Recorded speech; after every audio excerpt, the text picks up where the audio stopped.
E siamo alla politica, verso le elezioni europee. Il segretario nazionale dell'IDV, Ignazio Messina, stamane a Cagliari, subito interventi per gli indigenti. Ha detto gli 80 euro in busta paga non bastano. Sentiamo Giorgio Iacoboni. Partita la campagna elettorale per le europee dell'Italia dei Valori. È arrivato a Cagliari questa mattina il segretario nazionale del partito Ignazio Messina per presentare i 3 candidati sardi del partito: Gian Maria Uggias, parlamentare europeo uscente, Michele Azzara, neoconsigliere regionale, e Maria Piazzonca, assessore alla sanità del comune della Maddalena.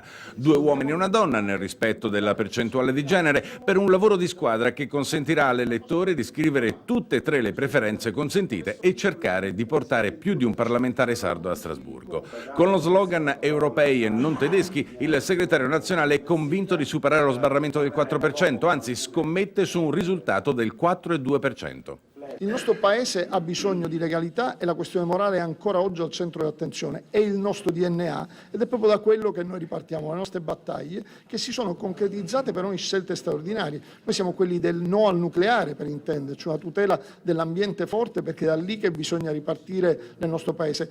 In Italia noi siamo la più grande superpotenza economica della cultura, abbiamo il più grande patrimonio culturale del mondo. Bene, dovremmo vivere di quello, invece stiamo lì a deturparlo. Il segretario nazionale Messina ha voluto sottolineare anche il contributo del partito e della Sardegna al Parlamento europeo, con il riconoscimento da parte di una università inglese che ha indicato Gian Maria Uggias come il miglior parlamentare europeo eletto in Italia.